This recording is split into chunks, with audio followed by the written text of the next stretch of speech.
Hello, podcast fans.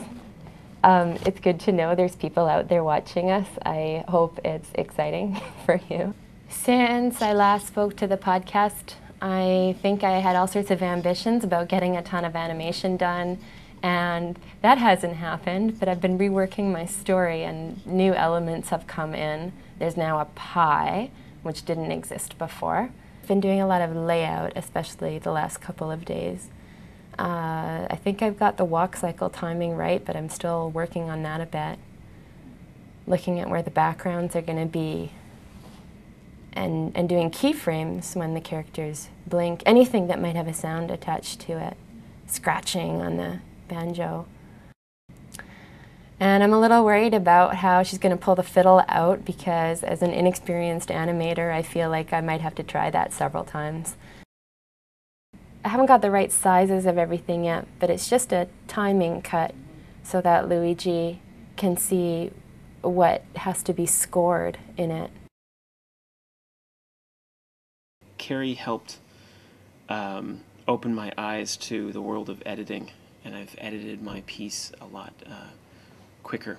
Instead of just showing each one evolving and being created, now it's just little bits. So just teasing you all the time. All the interaction, hopefully I'll do in 2D with a little bit of After Effects. But now I've got to figure out, a few little problems.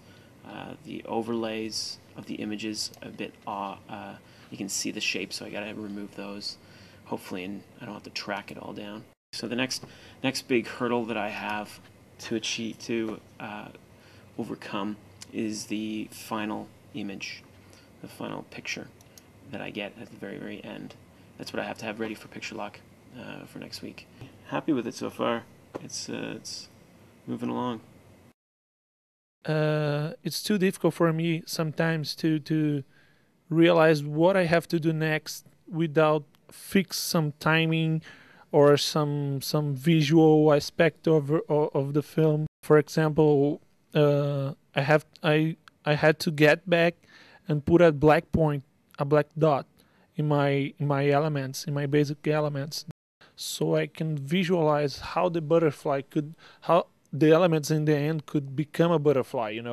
It's like sensorial. You have to really see everything together to say, oh no, that color is wrong. I have to change it. Yeah, and sometimes you just know that, I don't know, in the last minute. Here is my animatic, my work in progress so far. I have not quite finished my animatic. I had a first one that was just cut together still images, like a crappy PowerPoint presentation. Now it moves, but I've not finished the ending to it. It'll be finished on Monday probably. Now that's where it will go from there to, it'll blow up in the cell, show the DNA, and then curtains will open. DNA dance party will be going on behind. A mirror ball will drop into the frame, and then, I don't know, wackiness ensues. I'm spending time thinking about the kind of indulgence that we have with sadness and memory, and the kind of sadness that is passed on from one generation to another through stories, and how we keep some tragedies and our identity alive through this kind of indulgence in sadness is a condition I'm really interested in. I have a sort of half of the movie done and animated, and perhaps I have decided on the collage. I still have lots of questions about my movie. I have decided to keep using the collage elements, whose visual is very interesting to me. I have done some tests and people like it, so... Yesterday, Carrie and I worked on the offline room, and she suggested some things for the end. And a master shot of both of the characters fighting as a silhouette, which I think that looked really cool. Still don't like much the end of the film. It's too obvious to me. But I'll have to come up with something. There's still a lot of work to be done. Well, for me, picture lock is a little bit stressful, mostly because of sound. I haven't completely determined what sort of sound I'm going to be using for this film. So as far as the picture itself is concerned, in terms of the editing and timing, I think I'm pretty comfortable with it. And it's just a question of figuring out certain kinds of technical things. That's about it. I think I should be able to make the deadline without too much trouble. I'm familiarizing myself with my squirrel character and trying to manipulate him and gain control over his movements and his hair. His fur kind of has a boil to it just from touching it and manipulating it. I can't really perfect my animation.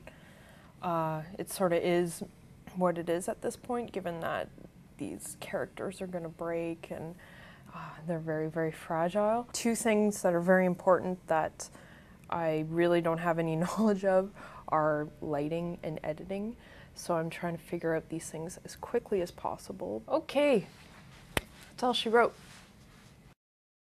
I remember when I had finished editing My Grandmother and the King's Shirts, I guess I had kind of done a really intense couple of weeks of editing. After we'd locked the picture, it should have been sort of a day of relief, but I just remember I just went home and I cried, and I cried and I cried, and I cried because I was really concerned that there was one shot in particular that I just felt I really should have known it beforehand, but when I looked at it after the picture, in fact, was locked, I realized it was all wrong, and it needed some fixing in the timing. It was really I think there was a hold that what I felt was too long or too short or something. The next day I went into Marcy's office and I cried again.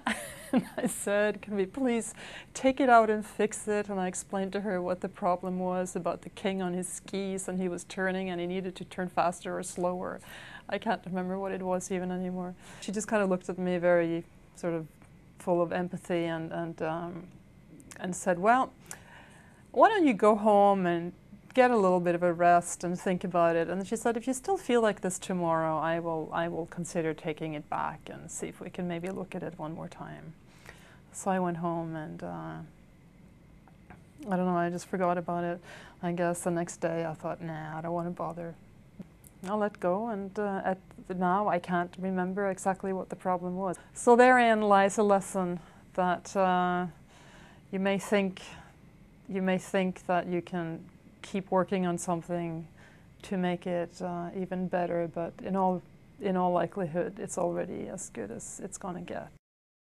As much as I like to lurk in the shadows, I thought it might be worthwhile to step into the podcast a little bit at this point to just put the picture lock deadline into context, because it's not a typical kind of a picture lock.